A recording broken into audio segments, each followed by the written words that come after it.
So thanks a lot, Pierre, and let me start by thanking all of you for still being here after such an intense program. So in this talk, I wanted to report on some recent progress I made in this quest for a BB quantization in terms of non-commutative geometry, and in particular for spectral triples. So before going there, let me set the floor and say where we are. So the context we are considering is a quantization of gauge theories. So the notation I'm going to use is x0 is going to be my configuration space, and s0 is the action functional, so defined over x0 with values in R. And when we're dealing with the path integral approaches, we have seen also in previous talks, we really struggle trying to say something about this integral, whose measure is mostly not defined if we are like in the infinite dimensional context. So what to do with an integral that is not well defined? I mean, possibilities, let's go back where this integral is well defined, so the finite dimensional case. And so we know that integrals satisfy a few properties. One of them is the Fubini theorem. So a possibility for defining something that is not well defined. So okay, let's impose it satisfy the Fubini theorem, and this is what is at the base of this functional approach to quantum field theory. Another possibility is actually to go perturbative. So the idea is that we are imposing that this, again, not well-defined integral, satisfy the stationary phase approximation. And that is actually very useful because, let's see if I can make the pointer work here.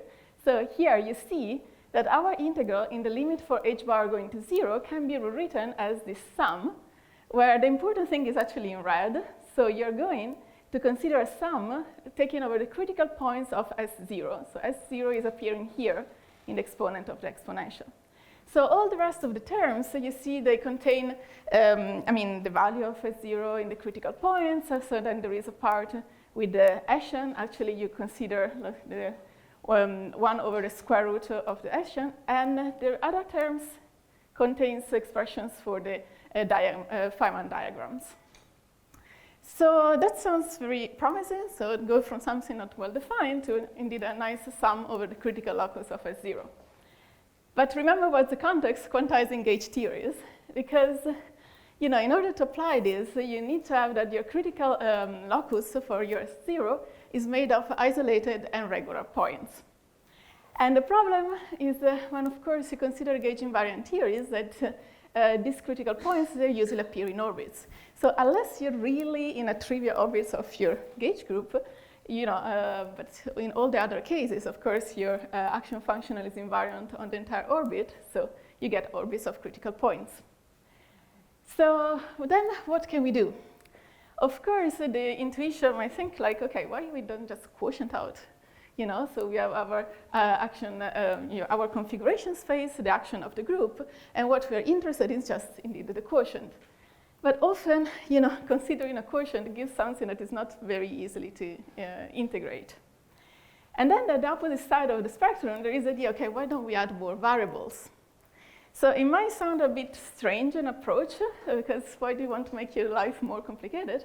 But if you think about that, it's something that we have already seen just, for example, for computing the Gaussian integral in R. So you just add an extra variable, you go into dimension, and magically everything can be computed.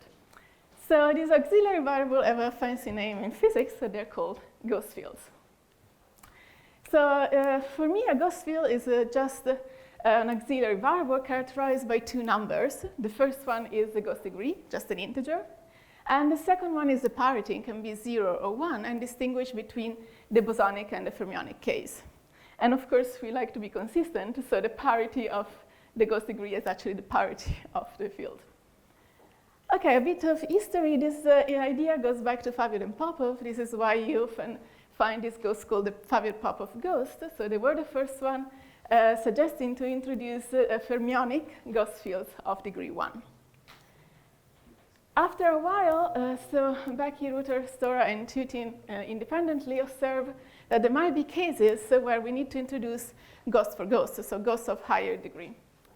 And they also discovered that these ghost fields can be seen as generator of a cohomology complex that is now known as the B-T complex.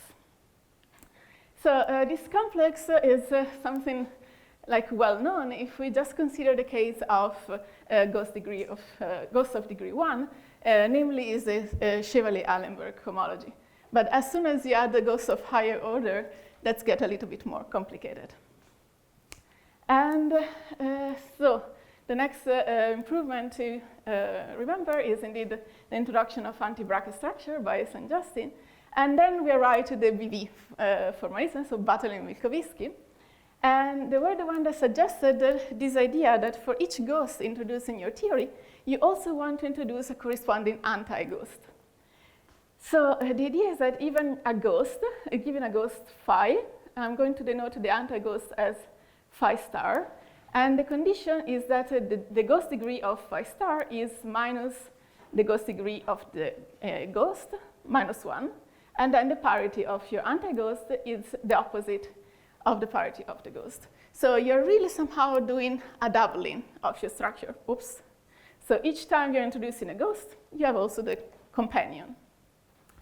Okay, but what's the core idea? So the idea is that, remember, we're dealing with an integral that we're really not able to compute. So the core of this BV formalism is that the integral we are aiming to compute, so this one here, I mean, clearly depends on two elements. So the domain of integration, my x0, and the s0 that appears here in the exponent. So there are somehow two parameters. So clearly this integral depends on them, but not so much. So in other words, you can change the domain of integration, and you still obtain the same result if you're just taking some homotopy equivalent domain of integration. So you can change your x0 and still obtain the same result with the condition of being indeed in the same homotopy class. And similarly, you can also a little bit perturb your S0 and computing your integral for a new SQ, a new function, that is in the same quantum BV cohomology class on the other one. So the idea is that, yes, so this integral we want to compute depends on the domain of integration, on the function we want to introduce, but not so tightly. So this picture wants somehow to show you what happens. So the entire point for us is that we have orbits of critical points. By adding a little bit more room, so more variable and more dimension, we can somehow a little bit perturb both the domain of integration as well as the action. And why do we want to use this freedom? Because with these new representatives, so new Lagrangian submanifold and new action functional, we can obtain that this new action has isolated and regular points. So somehow the core of this BV formalism is try to find the right representative to just go and apply your perturbative approach. Okay, so of course this was the philosophy. Let's put some math on this object. So as I mentioned earlier, so the key step in this construction is this introduction of ghost. So in, let's say what is like the algebraic geometrical approach, what we are doing is we are starting indeed with an initial theory and we want to extend it. So the initial theory is, in this example, just an affine theory. So the configuration space is given by the affine space. So S0 here is an element in the structure ring of our algebraic variety. So in this case, it's just a polynomial. And the gauge group is just UN. So we are going to see in a second why this theory can be interested. But what does it mean to construct the BV extension of that? So first of all, we need to construct a new extended configuration space, which is going to be a Z-graded supervector space. So here, with this extra condition, so we want this to be splitted as a direct sum of two parts. So this F is a graded locally free OX module whose homogeneous component of finite rank. In different words, this is what describes your ghost content, and the fact that homogeneous component of finite rank means that you're introducing a finite number of ghosts in each degrees. And why do we want this splitting? So you see this X tilde here is asked to be this direct sum of these two parts. So this is what is implementing this duality I was telling you, no? So for each ghost, I'm introducing the corresponding anti-ghost. And this is indeed denoted by this F star shifted by 1. The second condition just tells you, okay, let's keep in degree 0 our physics. So the degree 0 of this Z-graded vector space is indeed our initial configuration space. And for what concern the extended action, so this is a regular function on this new extended graded algebra, such that clearly, again, so restricted to x0 is our initial action. But the important condition is the following. So we ask S tilde to be a solution of the classical master equation. So the idea is that this equation involves degree 1 Poisson structure. And you see why we were dealing with this kind of doubling. So adding anti-ghosts for each ghost you add in is more or less constructing a cotangent bundle. And you have clearly like a natural Poisson structure, and this is exactly what is implemented here. So here I wrote it, the expression how it would look on generators. So on generators, you have that the only pairing that is not 0 is a pairing of a ghost to the corresponding anti-ghost. But why is it important to consider solution of the classical master equation? So the idea is that this condition is exactly what allows to say that each time you're given a BV extended theory, you can construct an induced cohomology complex. That is this BV complex. So in this complex, the space of cochains is, so the cochains in degree I are just the part of degree I of this new graded algebra. So here there are, like, of course, as I said, ghosts and anti-ghosts appearing. And for the coboundary operator, this acts by just taking the Poisson bracket with your S tilde. And you see that the condition of being a coboundary operator is exactly equivalent to have that S tilde is the solution of the classical master equation. And so this is somehow telling you, okay, the first step is introducing ghosts, and then you want to consider a cohomology complex. But why? So the idea is that this cohomology somehow captures some interesting physical property of your initial theory. In particular, if you consider the cohomology group in degree 0, this describes the classical observable of your theory. If one wants to tell the entire story is a bit longer. So here I'm just focusing on this very short part of this diagram.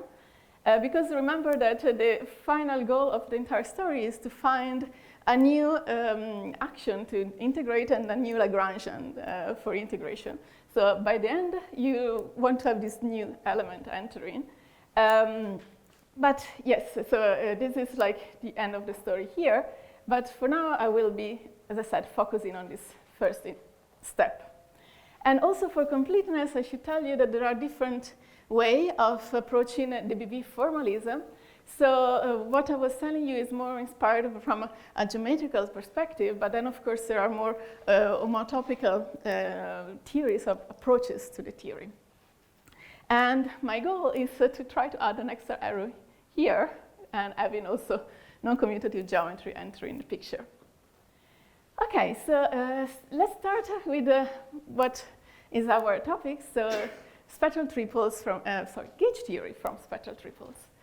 So when one thinks classically to gauge theory, of course, the context is principal bundles and connection on principal bundles.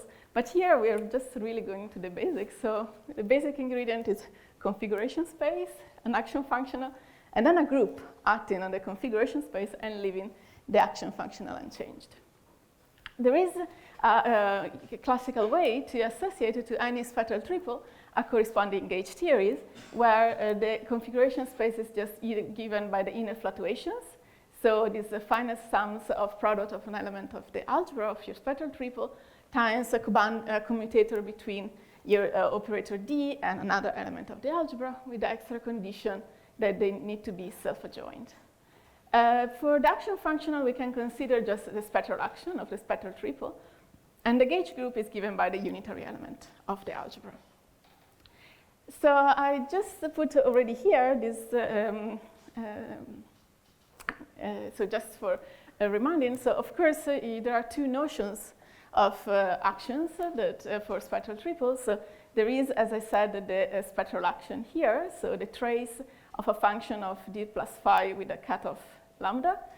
And then there is also the fermionic action that for now we are not considering, but we are going to see that is playing a role. And what is interesting to remember of the fermionic action is that it allows to have a Grassmannian nature for the elements of the Hilbert space. So it's defined as the inner product of an element in the Hilbert space and d of psi. Okay, so. In this case, you have J, the real structure. Oh, sorry. You have the real structure in this right-hand side, but then also the gauge fluctuations should have J. Yeah, exactly. That's true. Okay, so I think I don't need to motivate the interest of studying matrix models after all the previous speakers. So I can just say they are fantastic, and this is our starting point. So we are considering a finite spectral triple. So algebra is just matrix over C, Hilbert space is just Cn, and then we have a self-adjoint matrix that describes the operator D.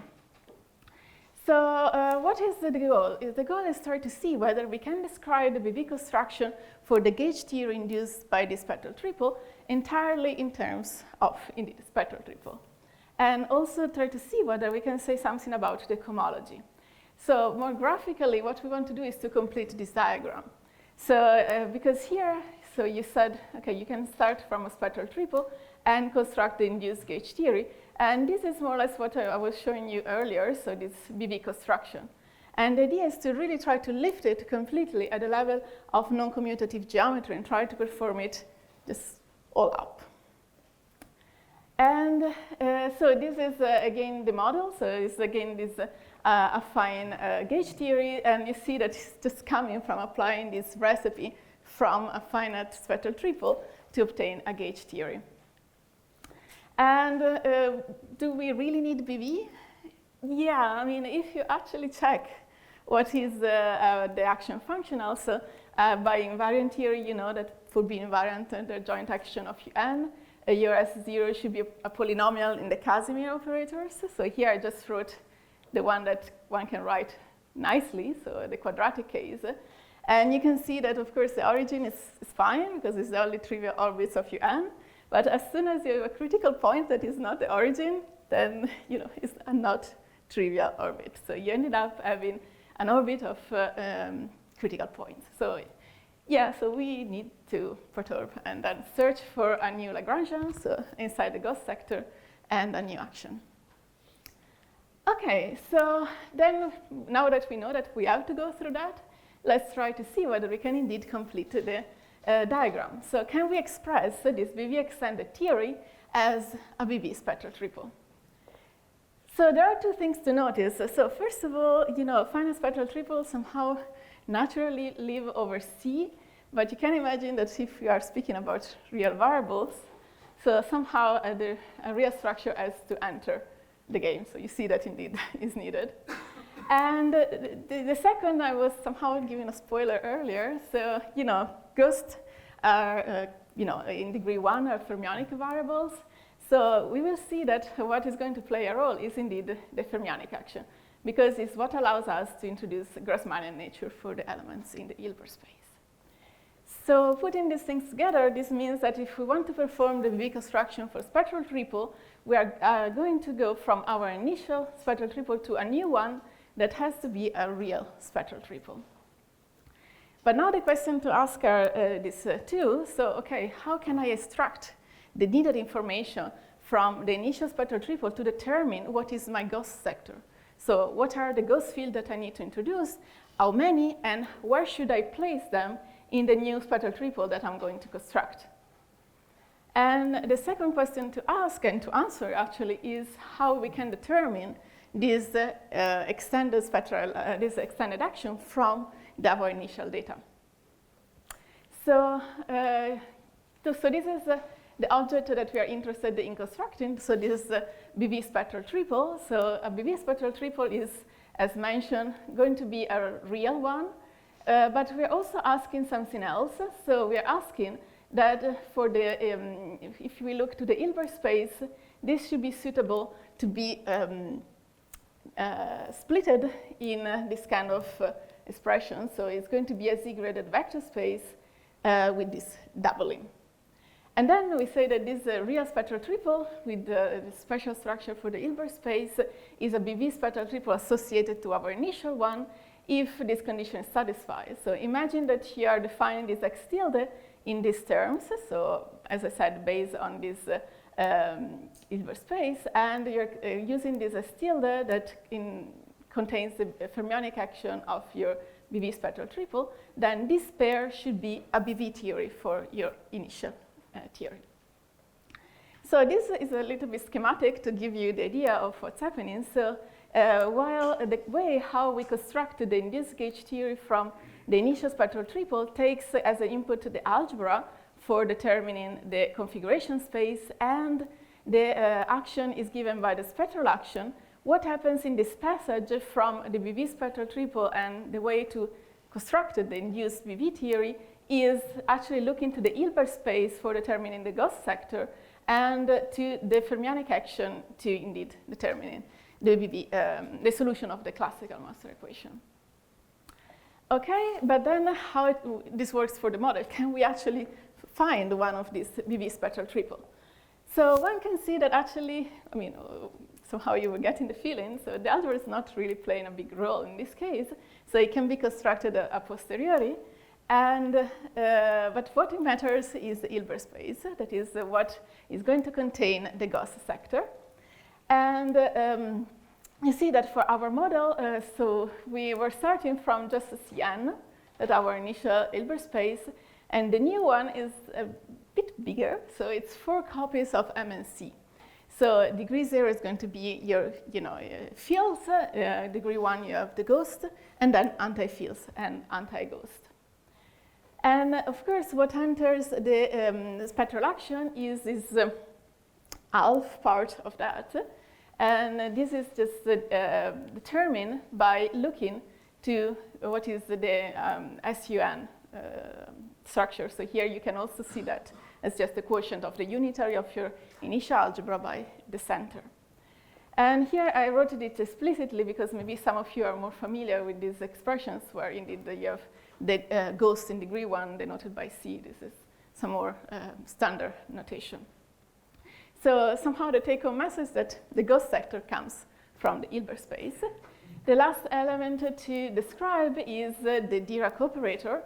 And you see, I mean, it's this kind of form here. So it's, of course, a self-adjoint. And you see that what enters is the action of I said the joint action, so explicitly one can write all of this using the structural constant of SUN. And so somehow the structure comes from imposing these conditions. So first of all, we have the linearity in the anti-fields. So enforcing the linearity of the anti-fields is what tells us that here we do have a 0 because, I mean, that part would be like the product, the quadratic part in the anti-fields. So this is why it's 0. And then you might notice that there is here some kind of structure. So in this anti-diagonal, so this is just by imposing a degree condition. So your extended action should have a degree 0, Gauss degree 0. And then if you want to say, okay, what are exactly the entry of my matrices, these are related to the structural constant of SUN. Then this is the BV operator that indeed determines the action, the extended action for the model. So the last ingredient is the real structure, but that's not really a surprise. Okay, so of course one can actually prove, so this is indeed a finite spectral triple, K dimension 1. And then one can indeed say, okay, if I do apply the rule I gave myself earlier, so how to construct this X tilde and S tilde, one can indeed see that this is a BV theory associated to the gauge theory induced by my initial spectral triple. And this says that indeed the first step of the BV construction can be performed in this setting, and we saw that somehow the ingredients are really coming from looking to the gauge group and SUN, more or less. In this case, it's really SUN. Of course, another point is that any BV theory induces a BV complex.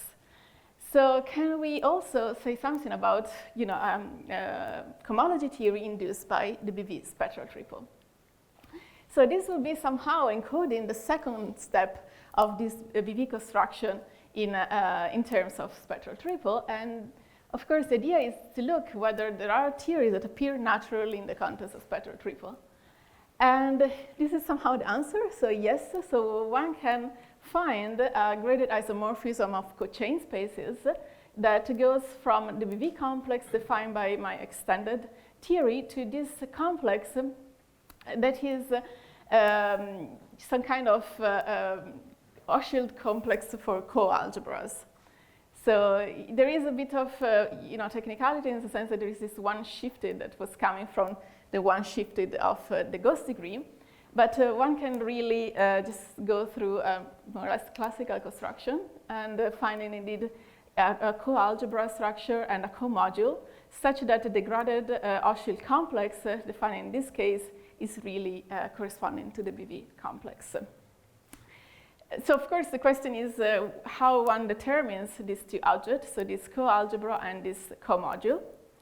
And the idea is that once again what plays a role is the Hilbert space because it contains the ghost, so it's quite natural.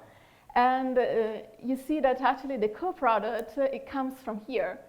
So this is a direct consequence of the fact that my BV action is linear in the antifields and quadratic in the ghost. So it's really somehow giving this co-product structure.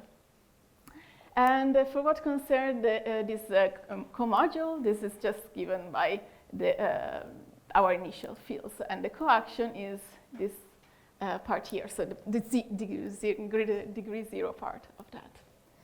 So one can indeed prove this is actually in general, so not just for our model, but just in general for a BV spectral triple associated to this initial spectral triple here. So the BV cohomology of the BV extended theory is actually quasi-isomorphic to the cohomology of this co-algebra. And this is just somehow the ingredients. As I said, the co-algebra comes from the Hilbert space, the bimodule from the algebra, and these ingredients in degree zero, the fermionic action gives you this comodal structure, and degree difference at zero is the coproduct. So this tells us that also the second step goes through the construction. And actually, even more, so one can continue and complete the diagram and fully reconstruct this BV construction in terms of spectral triples. And of course, that's not the end of the story. So a few projects are piling up. So of course, we all love finite spectral triples, but there is more to come. But as I said, this is for the future, and I'm afraid that I'm even over time. So let me stop here, and thanks all of you for the attention.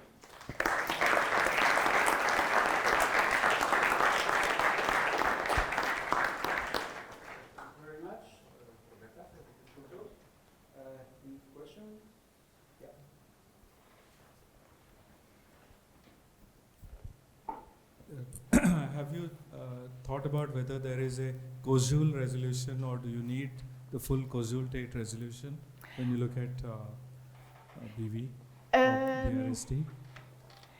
I mean, that's a possible approach, but I did study some model with this kind of construction, but of course, it gives you more ghosts that in this case are actually not needed. So one can stop at just with the ghost of degree. So you don't need Koszul resolution? No, not in this case, luckily. Yes.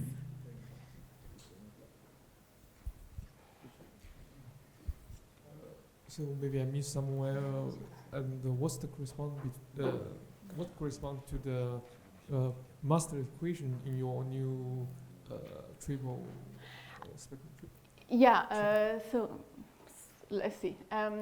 So somehow the idea is that you're constructing this new BV spectral triple, inserting this the ghost sector in the Hilbert space, and you're also asking somehow a structure for this Hilbert space, so this doubling structure. So then the Poisson structure is the same that is induced by the classic. Because I'm afraid it's a bit, I'm not really able to define that on the spot. But, there was,